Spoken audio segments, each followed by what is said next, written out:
Welcome back. I'm Sarah Hamilton. Here's some of the top stories. President Donald Trump announced a 25% tariff on cars and trucks imported from the European Union, and a couple of product recalls to be aware of. Locally, a major Braintree employer prepares to leave town after 14 years. The Braintree Historical Society hosted a Mother's Day tea event, and warnings about coyotes and a rising tick-borne illness. Also ahead, police investigate a suspicious death, plus new developments in a major criminal case, and an update on Quincy's bid to purchase a local college. Welcome to Braintree Today. Tensions are rising again in the Middle East as a fragile ceasefire is being tested. On Tuesday, the United States and Iran traded fire and threats over control of the Strait of Hormuz. President Donald Trump's new mission, known as Project Freedom, aims to keep the key shipping route open. U.S. officials say Iran has launched multiple attacks on American forces since the ceasefire began, including drones, missiles, and small boats. The Pentagon says no U.S. ships were hit, and American forces destroyed several Iranian vessels. Despite the clashes, Defense Secretary Pete Hegseth said Tuesday the ceasefire is not over. The Strait of Hormuz remains critical to global trade, with ships now lining up to pass through under military protection. Iran, however, denies that any commercial ships have successfully crossed. Officials on both sides continue to issue warnings, raising concerns that the conflict could escalate again. President Donald Trump has announced a 25% tariff on cars and trucks imported from the European Union. The decision follows the U.S. lowering auto tariffs on the EU to 15% as part of a recent trade agreement. However, Trump claims the EU has not reciprocated by reducing tariffs on U.S. automakers. The new tariffs are allegedly linked to national security concerns and are exempt from a recent Supreme Court ruling that invalidated many of Trump's tariffs. The tariffs could lead to increased vehicle costs for U.S. consumers, with potential price hikes of several $1,000s per vehicle. These new tariffs come as the automotive industry is already grappling with the financial impact of existing tariffs, which have added $30 billion in costs since 2025. Trump's announcement is expected to further strain U.S.-EU trade relations. There are a couple of product recalls to be aware of. Build-A-Bear Workshop is recalling tens of thousands of its heartwarming Hugs bears. The recall was announced May 1st by the U.S. Consumer Product Safety Commission. Officials say a zipper on the bear can detach, creating a potential choking hazard for children. The bears were sold between January and March of 2026. So far, no injuries have been reported.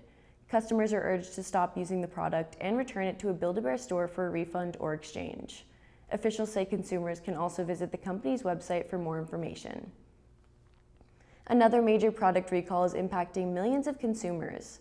Thermos is recalling about 8.2 million food jars and beverage bottles nationwide.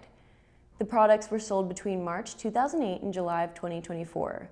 Officials say a defective stopper can cause pressure to build up and suddenly eject when opened. The issue has been linked to at least 27 incidents, including 3 cases of permanent vision loss. The recall includes certain stainless steel food jars and sports bottles sold at major retailers. Consumers are urged to stop using the products immediately. Thermos says it will provide a free replacement part or, in some cases, a new product. Do you remember the days when your box of cereal came with a surprise toy inside and you couldn't wait to rifle through the box to get it? Well, a popular cereal brand is bringing it back. Kellogg's hasn't put toys in its cereal boxes in more than a decade, but that changed last week. Laura Newman, VP of Brand Marketing at Kellogg's, said in a statement, bringing toys back inside the box reintroduces the sense of discovery through a simple, screen-free moment of play that parents can now share with their own kids.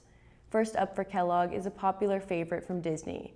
Toy Story 5 is being released in theaters on June 19th, and now everyone will be on the hunt for Toy Story characters, Woody, Buzz, Lightyear, and Jessie. Thanks for watching Braintree Today. We'll be right back with more after the break.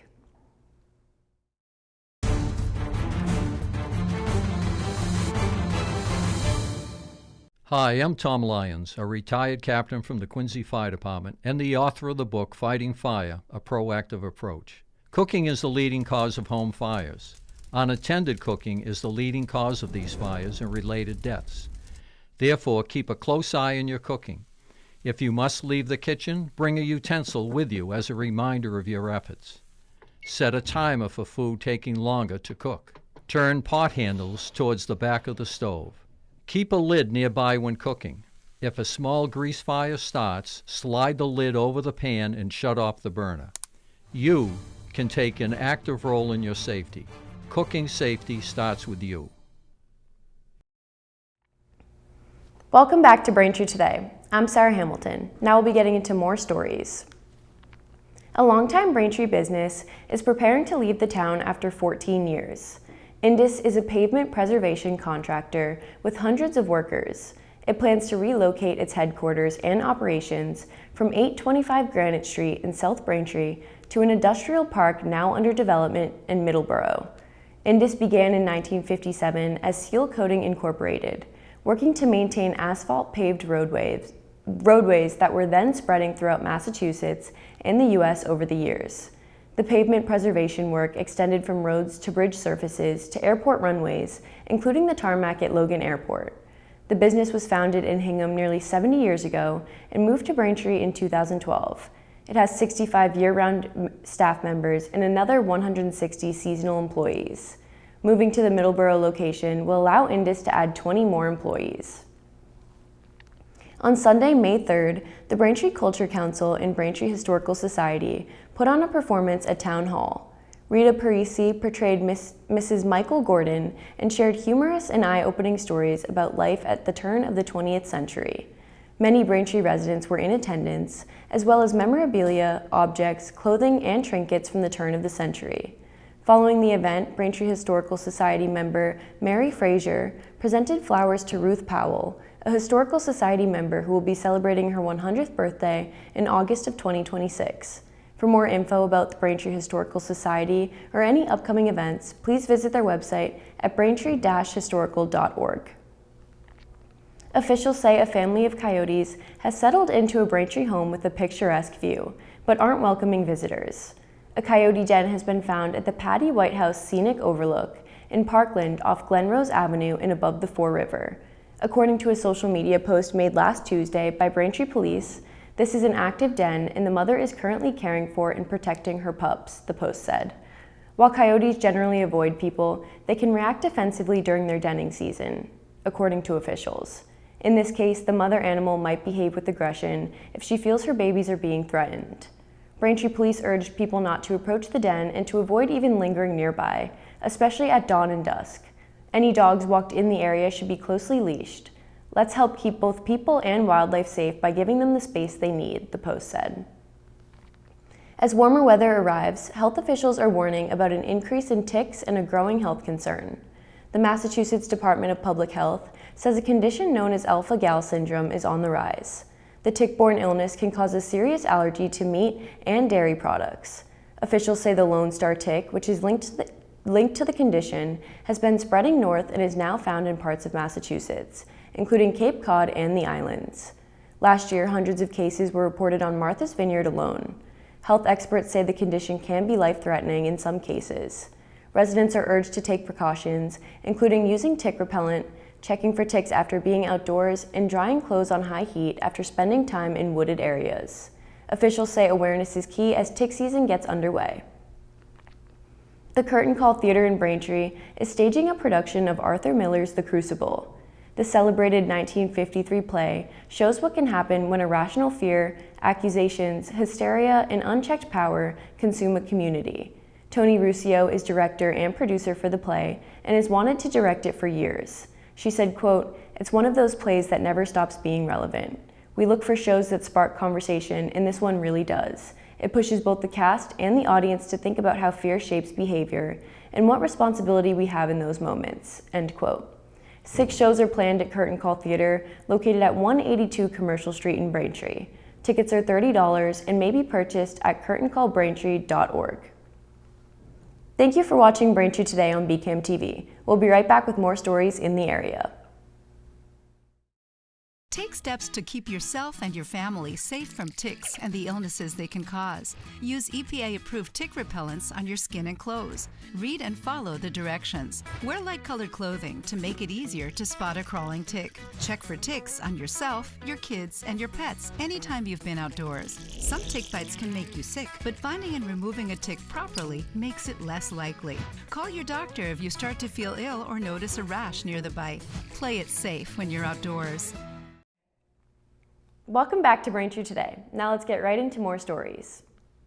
Police are investigating the suspicious death of a baby boy that happened in Taunton last week. According to authorities, Taunton police received a 911 call about an unresponsive infant at a home on Somerset Avenue just before midnight on April 24th. The 8-month-old was taken to a local hospital for treatment before being flown to a Boston hospital, where he was pronounced dead. A spokesperson for Bristol County District Attorney Thomas Quinn said this death is considered suspicious. The district attorney did not say if criminal charges would be filed or release any other information about the infant's death. The Office of the Chief Medical Examiner will determine the cause and manner of the death. Massachusetts State Police Detective and Taunton Police are still investigating. People are remembering a South Shore truck driver killed in a crash last Monday as a devoted family man. 61-year-old Justin Obert of Plymouth died after the tractor-trailer he was driving collided with an SUV on Interstate 95 near the Danvers-Peabody line. State police say the truck rolled over and struck a guardrail.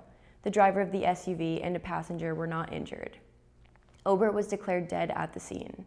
Loved ones say he was a loving husband, a father of 9, and a grandfather. A GoFundMe page for his widow has raised more than $144,000 to help with funeral costs and support his family. The trucking company that he worked for said he was a dedicated driver with a strong work ethic who always provided for his family. New developments in the case of Sandra Birchmore, the woman found dead in her Canton apartment. Officials say her death certificate has been changed, with the manner of death now listed as undetermined, instead of suicide. The original report ruled her death as suicide by hanging, but the state says key details were not provided to the medical examiner at the time of the investigation. The updated report still lists the cause of death as asphyxia, but no longer determines how it occurred. Federal prosecutors allege former detective Matthew Farwell killed Birchmore in 2021 and staged the scene to look like a suicide. Court documents filed April 6 say important evidence was not included in the initial police report. Farwell has pleaded not guilty and remains in legal proceedings. Last week, Massachusetts gas prices rose for the second consecutive week and reached an average of $4.01 per gallon of regular fuel. That's up from the previous week's price of $3.88 per gallon. So why are gas prices going up? Experts say that prices are jumping around because traders are trying to price in how long the Iran war will disrupt oil flows from the Middle East, on top of the usual spring run-up in demand as driving season approaches. Analysts say another 20 to 30 cents a gallon is still likely in the weeks ahead. The average fuel price in Massachusetts rose about 25 cents since last month. Across the nation, the average gas price in the United States last week was $4.12, making prices in the state about 2.8% lower than the nation's average. It's been in the works for a while, but now the city of Quincy is awaiting final approval to purchase the grounds of the former Eastern Nazarene College. Mayor Thomas Koch reached a deal with the governing board that oversees the former college to repurchase the campus for $21 million. The deal now needs approval from the Quincy City Council. Koch said in a statement, the goal of protecting the neighborhood and creating opportunities for a vibrant community asset is the right one, and the price is the right one to make it work for everyone. The campus is 27 acres with 14 buildings and 14 adjacent properties. The college closed in May of 2025 because of financial challenges. Koch announced plans to purchase the property during his State of the City address this year, saying he wants to prevent it from becoming high-density housing. Thank you for tuning into Braintree Today. We'll be right back with more in entertainment. The Massachusetts Breast Cancer Coalition is hosting its annual Against the Tide Swim, Run, and Walk fundraiser to support breast cancer prevention. The event brings together participants of all ages to raise awareness and funds through fitness and community participation. 2 in-person events are scheduled this summer. The first will take place Saturday, June 20th at Hopkinton State Park in Hopkinton. The second event will be held Saturday, June 27th at Nickerson State Park in Brewster on Cape Cod. Participants can also choose a virtual option anytime between June 20th and June 27th.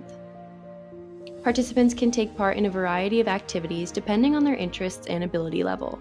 Events include a USATF certified 5 and 10 kilometer runs, a 1-mile competitive swim, half-mile and 1-mile recreational swims, and a 3-mile fitness walk. Registration for the event is open now. For more information or to sign up, visit mbcc.org/againstthetide. Welcome back to Braintree Today. Now here are some new movies and shows that have been creating some social buzz. First, The Devil Wears Prada 2 follows a more mature Andy Sachs, who is hired as Runway's features editor to help Miranda Priestley navigate the decline of traditional print media amid declining profits and TikTok-driven fashion. The pair must partner up in order to save the company. The film stars Anne Hathaway and Meryl Streep. You can watch The Devil Wears Prada 2 now in theaters. Up next, Hokum follows an abrasive, grieving author who visits a remote Irish hotel to scatter his parents' ashes. After hearing stories of a witch haunting the hotel's honeymoon suite, he discovers a dark, claustrophobic secret, leading to a nightmarish confrontation with his past. The film stars Adam Scott and Florence Ordesh. You can watch Hokum now in theaters. Finally, Animal Farm is a family-friendly adaptation of George Orwell's classic, featuring a new piglet protagonist named Lucky. The story follows farm animals rebelling against human neglect, only for the pig Napoleon to turn the utopian farm into a dictatorship. The film features Seth Rogen as the voice of Napoleon. You can watch Animal Farm now in theaters. Before we sign off, I want to take a moment to recognize someone very special to BCAM, our executive director, Wes Ray, who is retiring this Friday after 20 years. This is also his final time directing Braintree Today, a show he helped create more than 460 episodes ago. Wes, from all of us here at BCAM, thank you for your leadership, your support, and everything you've done for this station and this community. You've made a lasting impact, and you will be missed. Congratulations on an incredible career.